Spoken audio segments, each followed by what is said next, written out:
नमस्कार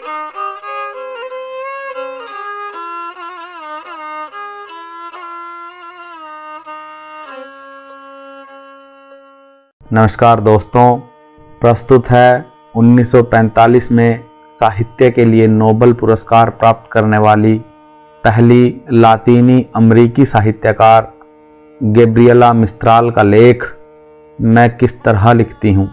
हम स्त्रियाँ केवल कुछ ठिठोली या परिहास करने के लिए नहीं लिखती कि कुछ खास लम्हों के लिए लेस वाली जैकेट लटकाकर इतराते हुए बड़े संजीदा ढंग से महोगनी डेस्क पर बैठ जाती हूँ।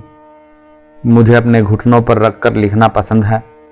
मुझे कभी मेज़ की ज़रूरत नहीं पड़ी। चिली, पेरिस या लंदन, कहीं भी नहीं। मैं केवल सुबह या रात को लिखती हूँ। दोपहर मुझे कभी लिखने के लिए प्रेरित नहीं करती। मैं कभी इसकी सृजनहीनता, इसके बांझपन की वजह नहीं समझ पाती और न ही इस समय सृजन की कोई इच्छा मुझ में जगती है। मैंने कभी कोई कविता बंद कमरे में या नीरस दीवार की तरफ मुंह करके नहीं लिखी। मैं हमेशा आसमान से उसकी पूरी नीलिमा भरा एक टुकड़ा लपक लेती हूँ जो चिली ने मुझे दिया है। यूरोप से बादलों से आच्छादित टुकड़ा मिला है। जब मैं अपनी थकी आंखों से दूर सीधी दिशा में वृक्षों के झुंड देखती हूँ तो मेरा मन खिल उठता है। जब मैं अपनी नस्ल और अपने देश की एक बच्ची थी तब मैं वही लिखती थी जो मैं अपने आसपास देखती थी या जो मुझे सहज हासिल था, विषय की पूरी ऊष्मा के साथ। क्योंकि मैं स्वभाव से खाना बदोश हूँ, स्वेच्छा से चुने निर्वासन में रहते मुझे ऐसा लगता है कि मैं एक ऐसी केंद्रीय जगह से ही लिखती हूँ जो प्रेतों की रहस्यात्मकता से घिरी हुई हो। अमरीकी धरती, मेरे अपने लोग, वे चाहे जीवित हों या मृत, एक अवसाद में डूबे हुए एक निष्ठावान जुलूस की शक्ल में मेरे पास लौटते हैं।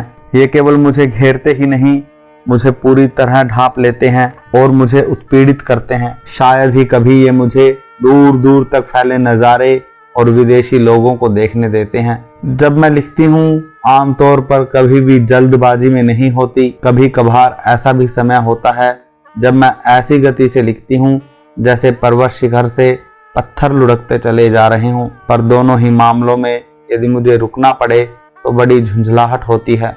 मैं हमेशा 4-6 नुकीली पेंसिलें पास रखती हूँ क्योंकि मैं बहुत आलसी हूँ। आराम की ऐसी आदत पड़ चुकी है कि मैं चाहती हूँ सब कुछ मुझे तैयार मिले, सिर्फ कविताओं को छोड़कर। लिखते वक्त जब मैं भाषा से जूझती हूँ, उसकी पूरी तन्मयता, तीव्रता की उम्मीद कर रही होती हूँ, तब मुझे अपने भीतर बेहद क्रोध से दांतों के किटकिटाने, शब्दों की नुकीली धार पर सैंड पेपर के रगड़ने की तीखी आवाज़ सुनाई पड़ती है। अब मैं शब्दों के साथ नहीं जूझती, किसी और चीज़ से जूझती हूँ। मुझे अपनी कविताओं से एक अरुचि और एक खास तरह का विराग पैदा हो गया है।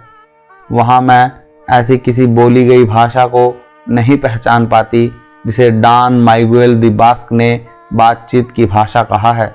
मैं अपनी कविताओं में इतनी बार रद्दोबदल करती हूँ कि शायद ही कोई विश्वास करेगा। पढ़ते समय अपने अंतिम रूप में मुझे अपनी कविताएं रफ ही लगती हैं। मैं जो कुछ भी रचती हूँ, कविता या गद्य, उसमें मुझे लगता है मैंने अपने पीछे पर्वतों की भूल भुलैया को छोड़ दिया है। इस गांठ में कहीं कुछ ऐसा जिसे खोला नहीं जा सकता, वह जो मैं रचती हूँ उसमें बसा रहता है। लिखना मुझे खुशी से भर देता है। उससे हमेशा मुझे एक अंदरूनी सुकून मिलता है। यह एक वरदान है जो मुझे मासूम, सुकोमल और बच्चों जैसे सरल दिन का उपहार देता है। यह एक ऐसी अनुभूति है जब लगता है कि मैंने अपनी सरजमी पर कुछ घंटे बिताए हैं, जहां मेरे अपने रीति रिवाज, मेरी अपनी खाम ख्याली और मेरी अपनी स्वच्छंदता है। मुझे स्वच्छ कमरे में लिखना भाता है। हालांकि मैं बेहद अव्यवस्थित किस्म की प्राणी हूँ। मेरी आंखों में और आत्मा को इस खुली जगह की बड़ी प्यास रहती है। कई बार पास की गली में बहती हुई पानी की धार की लय का अनुसरण करते हुए मैंने कुछ लिखा है, अथवा कई बार मैं प्रकृति की आवाजों का अनुगमन करती हूँ। सभी कुछ मेरे भीतर पिघल जाता है और एक लोरी का रूप धर लेता है। दूसरी तरफ मैं कथात्मक कविताएं भी लिखती हूँ जो युवा कवि बेहद नापसंद करते हैं। कविता मेरी इंद्रियों को और उस सब को बहुत सुख देती है जिसे मैंने आत्मा कहा है, पर अपनी कविता से ज्यादा किसी और की कविता। दोनों से ही मेरे खून का संचार बढ़ जाता है।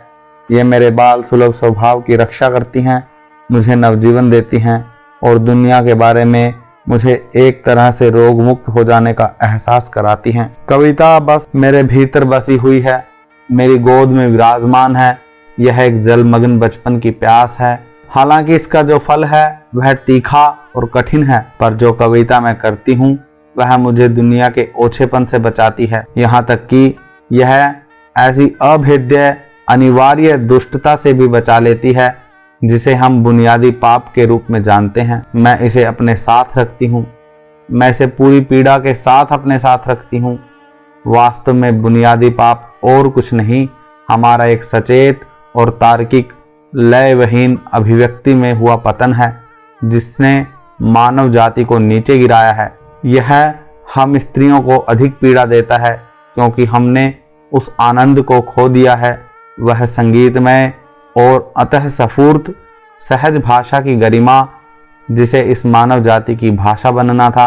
अपने अनुभव के बारे में तो मैं बस इतना ही जानती हूँ, मुझे इससे अधिक खोजने के लिए बाध्य न करें। धन्यवाद दोस्तों।